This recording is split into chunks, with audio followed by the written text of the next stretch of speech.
En el corazón de la colonia Roma, en la Ciudad de México, se encuentra la Casa Universitaria del Libro, un espacio que además de ser arquitectónicamente hermoso, tiene el compromiso de ofrecer lo mejor en cuanto a capacitación y promoción editorial a través de cursos, foros, talleres, exposiciones y algo más. Yo soy Alexia y esto es De Todo. Comenzamos.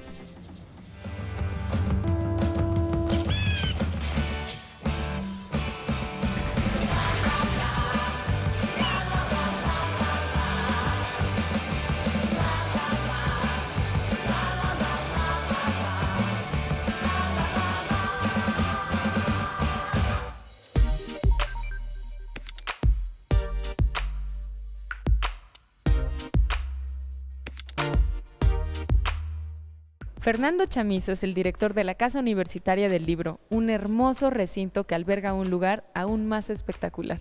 ¿Qué es lo que hace la Casa Universitaria del Libro, Fernando?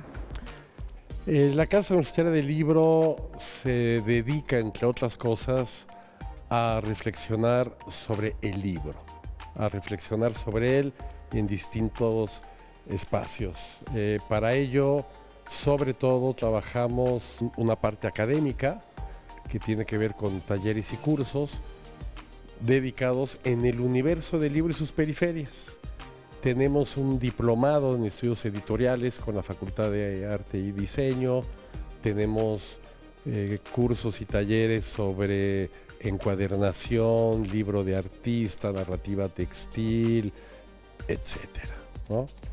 Creemos que en una época tan virtual y tan fuera de esta cercanía imaginativa y lúdica y profunda que te ofrece un libro, hay que detenerse y reflexionar y darle vida. No estamos ni por mucho peleados ni confrontados con formatos digitales, el libro digital, ni mucho menos. Lo que nos es muy importante es crear de manera muy horizontal, sobre todo, una cultura, provocar una reflexión que centre al libro como el principal objeto y sujeto de nuestro trabajo. Y la cantidad de personas que vienen a este recinto, ubicado en la colonia Roma, eso es una cosa preciosa, muy cerca del Metro Insurgentes, es enorme. No necesariamente son personas que gusta de leer o de tener un libro en su mano, leerlo, cargarlo, etcétera, ¿no? El que tengamos un recinto tan hermoso y que reflexione sobre un tema tan importante de la cultura contemporánea me parece que es una belleza.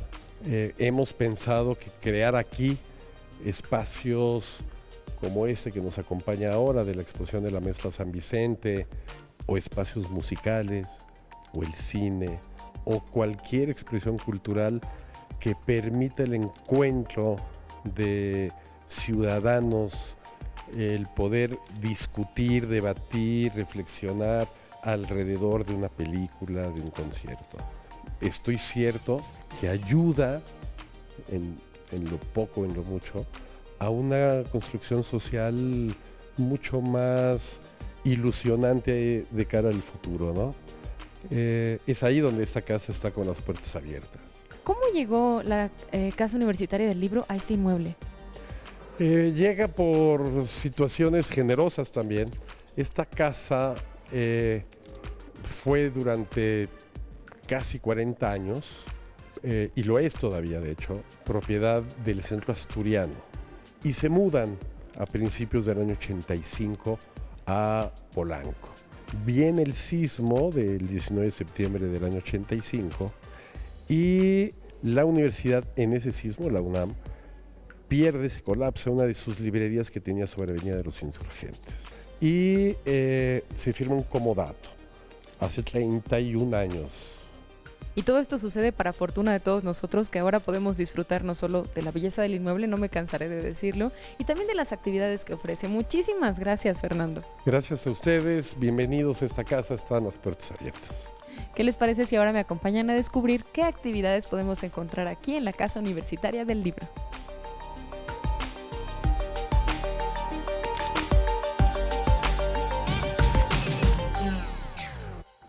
Estamos con Hilda San Vicente. Ella es la artista que nos lleva a reflexionar sobre la vida en todas sus modalidades a través de la exposición de vegetal líquido que se encuentra en la Galería Santos Balmori, aquí en la Casa Universitaria del Libro.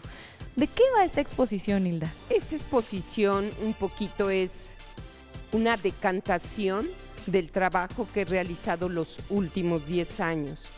Es una colección de piezas cobijada por ese título de vegetal líquido.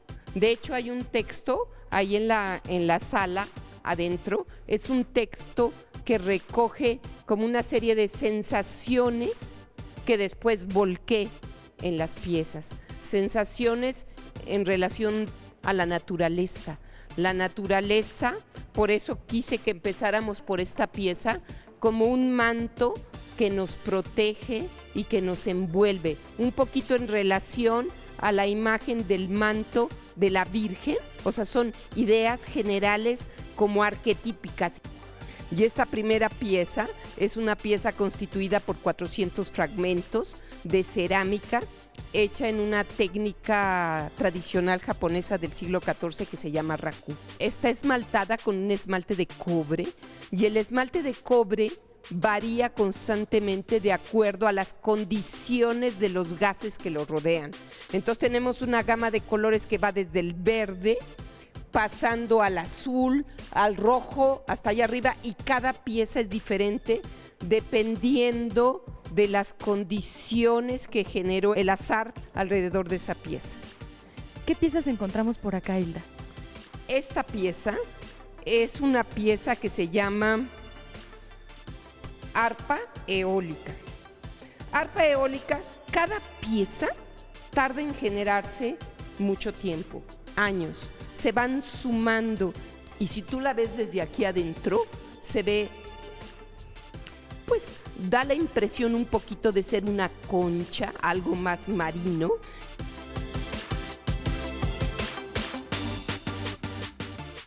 Hilda, ¿y cómo seleccionas los materiales con los que están hechos cada pieza con las particularidades emotivas y artísticas que tiene?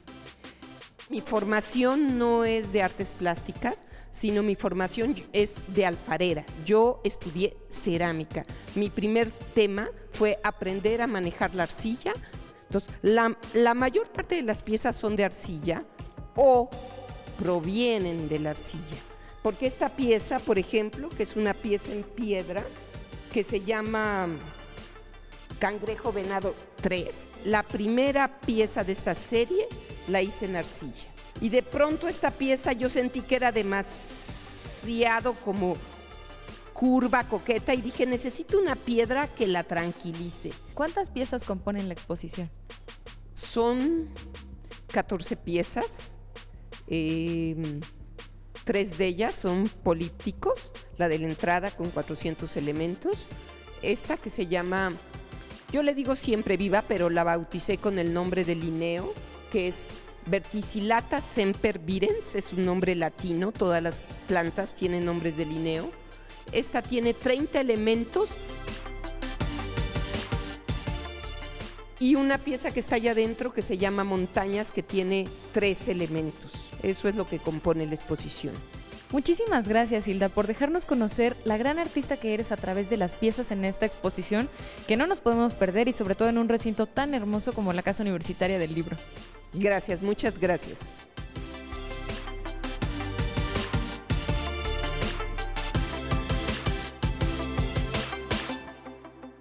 Guadalupe Rosas imparte el taller del libro de artista y su proceso creativo. ¿Qué es un libro de artista, Guadalupe? Bueno, un libro de artista es un formato que recupera justamente eso, la forma del libro de artista, y que puede ser un objeto de manifestación plástica, estética, artística. Y en cuanto a cuándo deciden los artistas empezar a aprovechar esta forma de artística, es más o menos desde los años 70 que empiezan a explorar el acomodo de las palabras, los espacios en la hoja, el uso de imágenes, colores, un poco tendrá que ver con el diseño también. ¿Y qué es lo que entonces aprenden las personas que se acercan al taller del libro de artista y su proceso creativo? Principalmente está enfocado a que la gente se enfrente a cuáles son sus propios procesos creativos y en qué momento puede quizás encontrarse con algo que le está bloqueando. Además, se acompaña de una serie de herramientas plásticas, técnicas, teóricas, para que esos bloqueos creativos pues sean brincados y entonces finalmente puedan ellos realizar un proyecto personal. A lo largo de todo el taller se están realizando diversos ejercicios con todas esas técnicas o bases teóricas y plásticas, pero para que ellos se puedan dar cuenta cómo van evolucionando también en sus propios pensamientos creativos. Guadalupe, desde tu experiencia y perspectiva, ¿cuál es la importancia de un libro de artista? Básicamente la expresión, la posibilidad de expresarse, la posibilidad de encontrarse y mirarse en esa nueva forma. Que un libro no necesariamente tiene que ser un objeto seriado, que bueno, tiene su importancia de ser un objeto seriado y que nos transmite mucha información.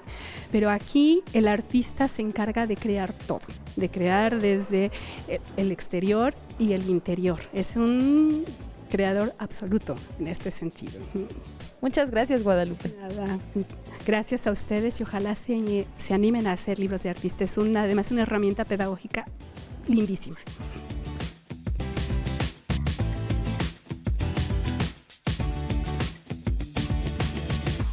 El curso de redacción para todos impartido por Fernanda Fernández es uno de los que me parecen más interesantes y pertinentes, puesto que muchos de nosotros queremos redactar o tenemos amor por las letras y es muy conveniente saber hacerlo. ¿En qué consiste este curso? Prácticamente nos enfocamos en hacer las correcciones principales que se presentan en la lengua escrita, como los vicios del lenguaje, la falta de ortografía, como tener una acentuación inadecuada, el empleo incorrecto de los signos de puntuación, y en este momento estamos trabajando ya en redacción más avanzada, como son los tipos de párrafos que podemos desarrollar en nuestra escritura. ¿Por qué consideras entonces que es importante que exista un curso de redacción para todos? Porque precisamente la velocidad de los medios, de la tecnología, nos obliga a tener en cuenta que cada canal, cada estilo, cada manera o herramienta diferente que tengamos para escribir o comunicarnos con los demás tiene diferentes características. Es decir, no es lo mismo la manera en que debemos escribir un Twitter, a un mensaje de texto, una publicación en las redes sociales, un correo institucional. Cada uno de ellos obedece a diferentes reglas y desgraciadamente en ocasiones nos dejamos llevar por la velocidad o por el mismo desconocimiento y empleamos un estilo de escritura para escribir de la misma manera en otros estilos. El reto con esto es enfrentarnos, sí, a la necesidad de comunicarnos de manera rápida, pero también a ser eficientes, es decir, más con menos, pero sin problemas de ambigüedad, porque desgraciadamente a la vez omitir una coma, un punto, 2 puntos, hace que nuestro texto, nuestro escrito, nuestras palabras se entiendan de manera distinta y se presta a confusiones, problemas, o que nos obligue a reescribir el texto 1, 2, 10, hasta más veces de ser necesario. Si en nuestro pensamiento tenemos las ideas claras, si al momento de escribir, de redactar, también reflejamos ese pensamiento claro, a la hora de hablar nos comunicamos de mejor manera y a la inversa. En la medida que cuidamos la manera de expresarnos oralmente con los demás, lo reflejamos en nuestras ideas en lo escrito. Cada estilo, cada registro, cada tipo de registro requiere tener ciertas habilidades y nada como la buena práctica, tener conocimiento de las buenas reglas, saber emplear las buenas estrategias para que nuestra comunicación siempre sea la más efectiva y la más rápida de acuerdo al canal de comunicación que estemos empleando. Y más que nada aquí se trata de paliar ya nuestro estilo, corregir aquellas zonas o aquellas áreas de conocimiento que no tenemos muy bien manejadas o bien actualizarnos, porque esta es otra novedad. La ortografía, las reglas gramaticales van cambiando con el paso del tiempo y muchas veces lo que aprendimos en la escuela ya no es tan efectivo o ya no funciona de la misma manera. ¿Cuánto dura este curso, Fernanda? Lo organizamos en 16 sesiones de 2 horas cada sesión, estamos hablando de 32 horas y abarcamos temas básicos desde la ortografía, ortografía, acentos, ortografía con los signos de puntuación, vicios del lenguaje, y ya avanzando cuestiones más extensas como el nivel de oración, el párrafo y la conformación de un texto más complejo a partir de ideas separadas. Muchas gracias, Fernanda. Al contrario, gracias a ustedes.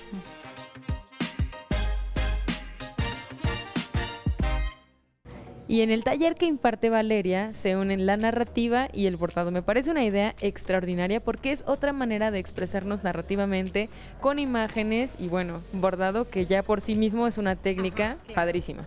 Sí, bueno, la idea del taller es contar una historia a través de mínimo 3 imágenes.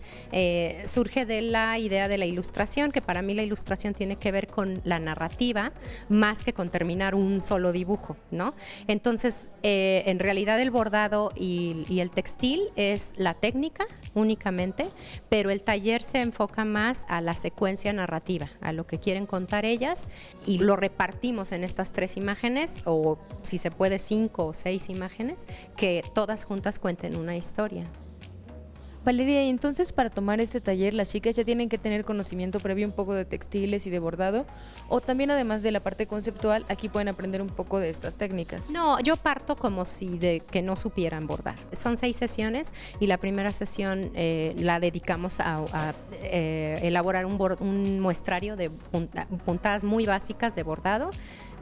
Usamos también máquina de coser para hacer aplicación en tela, que una cosa es la aplicación y otra el bordado, pero sí le damos mucha importancia al bocetaje y a la creación, al concepto, a la idea de lo que quieren narrar y a la secuencia de las imágenes como dibujo. O sea, partimos de la idea del dibujo, ¿no? Como base. Casi siempre llegan ya con una idea pues preconcebida, y aquí la desarrollamos. Les trato yo de ayudar como a dividirla, a darles como conceptos básicos de la repetición de un personaje, por ejemplo, ¿no? El personaje es como una parte muy importante de una secuencia, tiene que verse siempre igual, tiene que parecerse siempre para que el observador ubique que es el mismo personaje.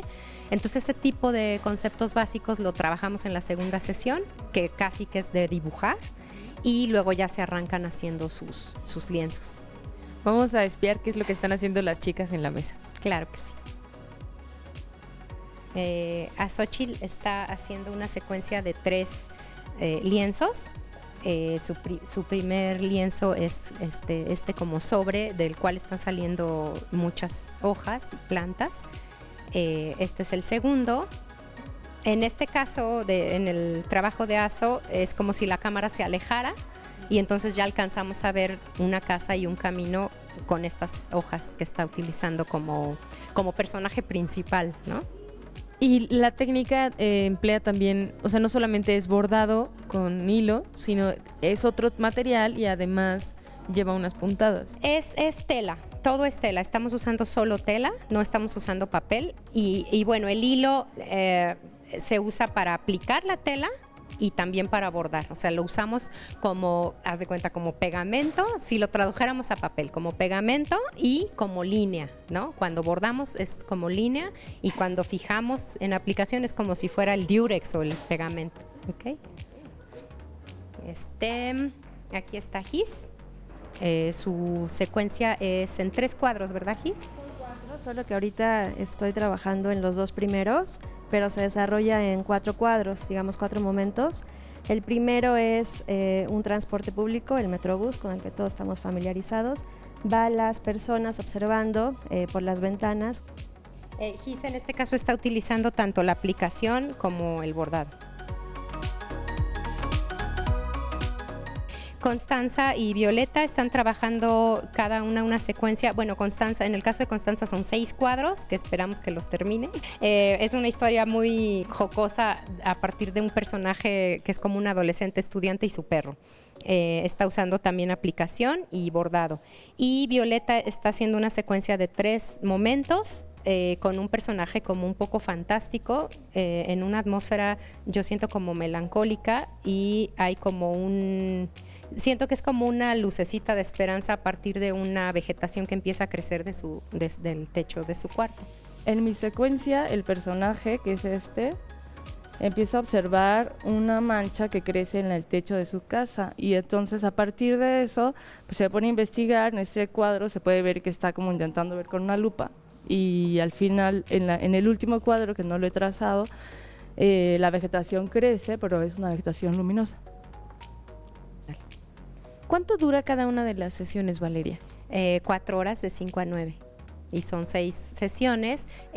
La verdad es que nunca acabamos, pero lo que me interesa, que se los digo mucho, es que de esas 3 cuadros o 5 cuadros o los que ellas elijan, vayan haciendo como un poco de cada uno para que luego sepan cómo resolver cuestiones técnicas y también de composición y de paleta. Y conforme la semana pasa, si tienen tiempo, pueden ir haciendo tarea y adelantando. Y sí me interesa que se vayan conformes, que se vayan como con un proyecto casi terminado, si no al 100%, pero sí un 80% terminado. Muchísimas gracias, Valeria. Es un taller excepcional. Muchas gracias. Antes de despedirnos, acompáñame a conocer la residencia Sankyo Chang.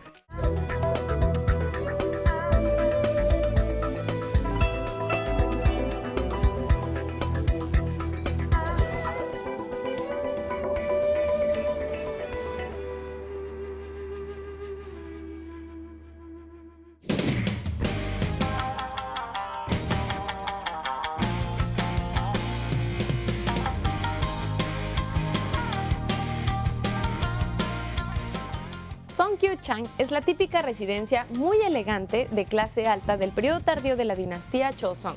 Fue construida por el señor Ine Bong, de la 11ª generación descendiente del príncipe Hyureong. El complejo se encuentra en perfectas condiciones. Su valor histórico también radica en que en él podemos apreciar con fidelidad el estilo arquitectónico de la época.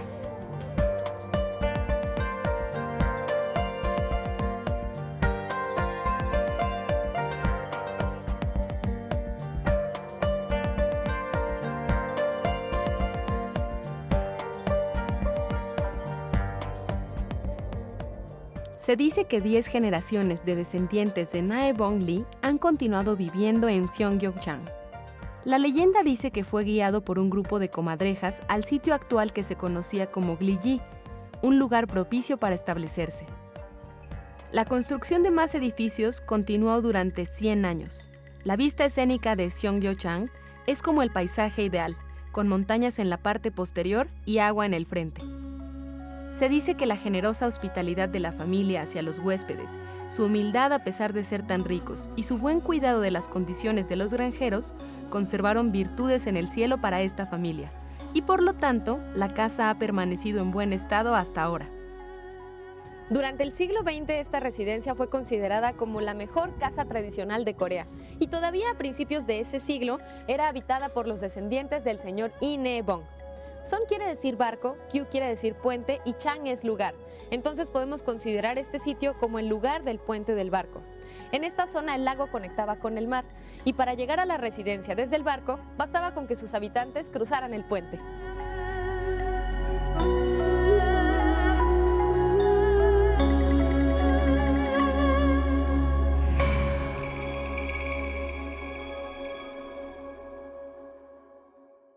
El trabajo editorial de la Universidad Nacional Autónoma de México es enorme, es uno de los más importantes a nivel nacional e internacional.